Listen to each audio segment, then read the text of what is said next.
O dinheiro que você vai ganhar lá na frente, esse é facílimo de ser poupado. No momento em que o dinheiro está na conta ou no bolso, o sistema límbico dá as cartas e rege o comportamento. E muitas vezes o que era para ser poupança vira dívida. E o que é dívida? Dívida é gastar antecipadamente em renda futura. É o contrário exato da poupança. E muitas vezes, e eu não preciso entrar, eu vou provavelmente entrar nisso mais profundamente na fase dos debates, muitas vezes pagando juros que são uma coisa quase além do que se pode crer que alguém aceite. Os juros que se pagam na pessoa física no Brasil, mas esse é um assunto que provavelmente nós vamos estar discutindo mais para frente.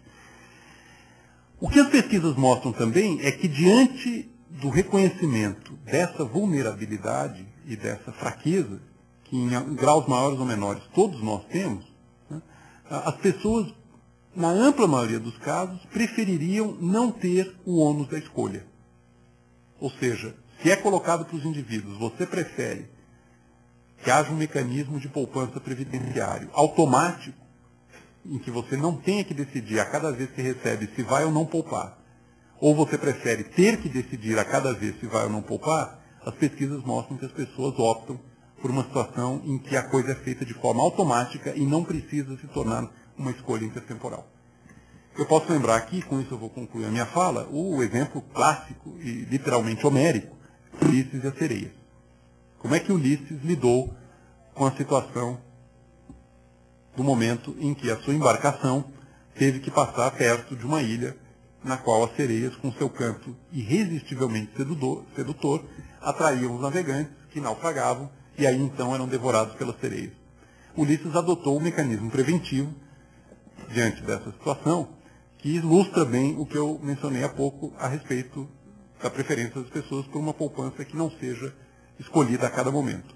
Ulisses mandou tapar com cera o ouvido dos tripulantes da embarcação e, no seu próprio caso, ele ordenou que ele fosse amarrado ao mastro do navio e, mesmo que ele desesperadamente urrasse e berrasse pedindo para encaminhar, ou querendo se livrar das amarras, para encaminhar a embarcação para a proximidade das sereias, os tripulantes não fizessem para que não morressem todos diante dessa terrível armadilha que é o canto das sereias.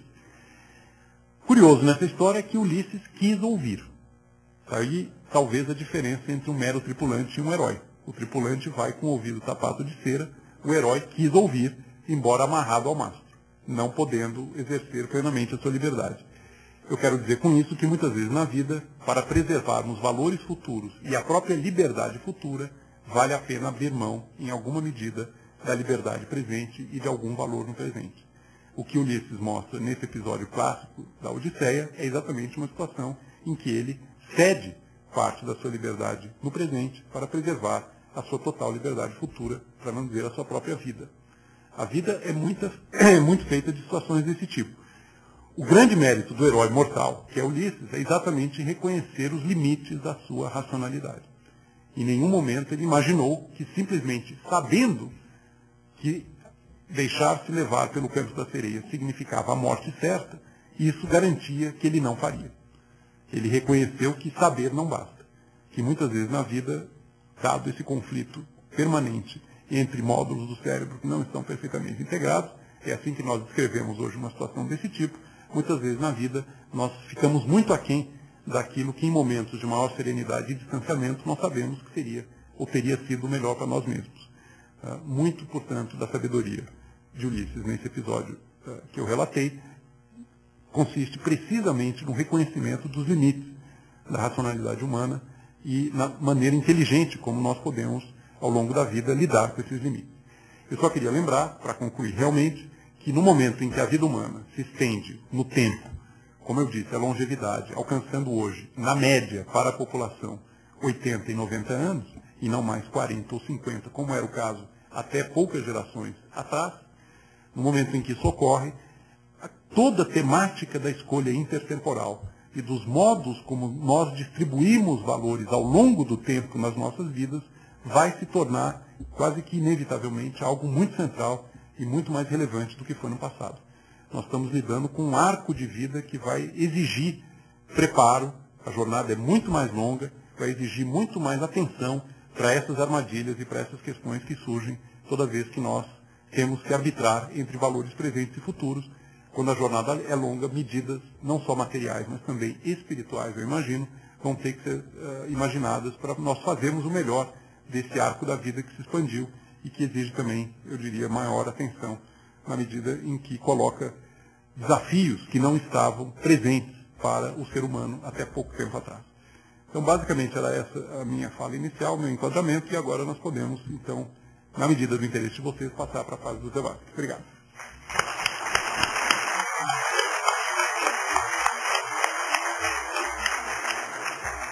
Boa noite, Fábio.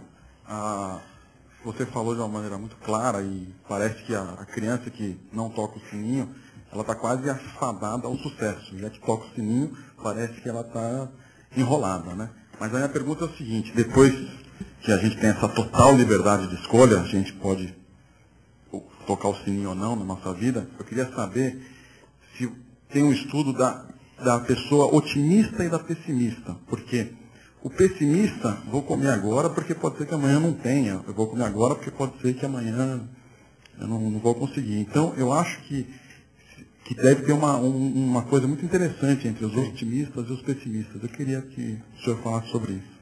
Obrigado. Existe estudo, sim. E é um tema muito Eduardo, pertinente. é uma perguntinha muito rápida que se encaixa nessa.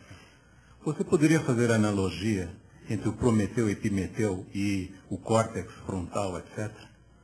Porque isso vai junto. Acho que está muito, Sem dúvida. ligado. Epimeteu é a impulsividade. É o agir antes de pensar. Ele acabou também sendo punido pelos deuses. Depois eu vou voltar para a sua pergunta do otimista e do pessimista, mas antes eu vou falar sobre isso que é mais de baixo, né? Quer dizer, pega o assunto do início. É curiosíssima a história paralela dos dois irmãos semideuses, Epimeteu e Prometeu. Epimeteu, em grego, é o que age antes de pensar. Ele representa a impulsividade, a disposição a desfrutar o momento de uma forma muito inconsequente, tirando da vida tudo o que ela oferece, mas sem a capacidade de pensar e deliberar e proteger o amanhã. Prometeu é a racionalidade. Foi ele que roubou o fogo de Zeus e o colocou a serviço da humanidade e acabou sendo punido por isso. É a sagacidade da técnica, da antecipação das consequências, do método científico, do domínio do instinto em prol de uma vida mais disciplinada, mais organizada. O curioso na mitologia é que os dois foram punidos. A primeira punição que Zeus tenta aplicar a Prometeu foi mandando para ele uma mulher esplendorosa chamada Pandora, que em grego quer dizer todos os encantos, uma mulher realmente irresistível, uma espécie de sereia, né? Que, quando Prometeu se casasse com ela, daria a ele uma caixa nupcial, e aí uma série de consequências desastrosas ocorreriam. Só que Prometeu, muito sagaz e muito capaz de olhar adiante, percebeu que aquilo estava bom demais para ser verdade.